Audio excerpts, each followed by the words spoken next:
मन की चंचलता क्या है और कैलकुलेशन सोच विचार शक्ति क्या है। मन की चंचलता इस संसार के अंदर बसी हुई है। संसार की बहुत सी वस्तुएं तो मन को बहुत ज़्यादा चंचल और आकर्षित करती है, जिसके आधार पर वह अपने विचारों को दिमाग के अंदर नोट करता जाता है। मन की चंचलता को कैसे रोके? इसके रोकने का एक ही उपाय है। मनुष्य या आदमी के पास एक ऐसी ग्रेट पावर है जिसे वह जन्म से लेकर पैदा हुआ है। वह ग्रेट पावर है हमारी कैलकुलेशन सोच विचार शक्ति पावर। इस कैलकुलेशन शक्ति के द्वारा हम मन की चंचलता को रोक सकते हैं।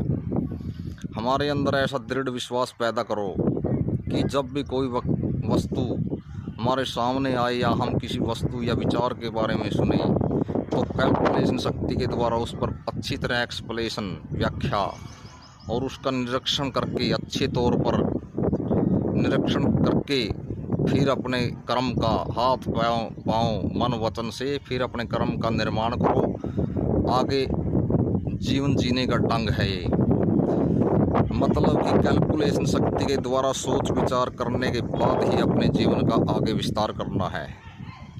जैसे कि मन आकर्षित हो रहा है, इसकी चंचलता को रोकने का एक ग्रेट पावर है कैलकुलेशन शक्ति। इस शक्ति के द्वारा हम अपने जीवन को उच्च कोटि पर ले जा सकते हैं। यह पावर है हमारी, यह परमेश्वर के द्वारा दी गई है। यह जन्म से लेकर पैदा होते हैं 12 वर्ष की उम्र के बाद यह ज़्यादा एक्टिवेट हो जाती है और 25-30 की उम्र में जाकर यह उन्नति के शिखर पर पहुंच जाती है। उम्र भर कैलकुलेशन शक्ति हमारा साथ देती है, लेकिन मनुष्य अपनी तीव्र बुद्धि का प्रयोग न करते हुए वह अपने जीवन का विनाश भी कर लेता है। लेकिन इस सोच विचार शक्ति के द्वारा हम हर वस्तु की बुराई, हर वस्तु की बुराई को छोड़ करके जो सामने प्रत्यक्ष जो कुछ भी दिखाई और सुन रहा है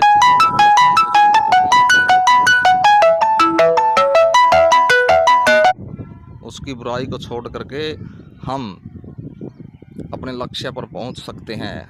यह एक तरक्की और उन्नति का जीवन होता है। हमें यही सम्मान का जीवन जीना चाहिए। हमें बुराइयों का जीवन नहीं जीना चाहिए कि हमें कोई बुरा बताए। हम कैलकुलेशन शक्ति के द्वारा कोई भी बात क्रोध की कहे या तो उसे समझाओ, या वह समझाने योग्य न हो तो अपने अंदर रोक लो। कोई बुराई की बातें कहें उसको अपने अंदर रोक लो और उससे कट लो, अलग हो जाओ। बुराई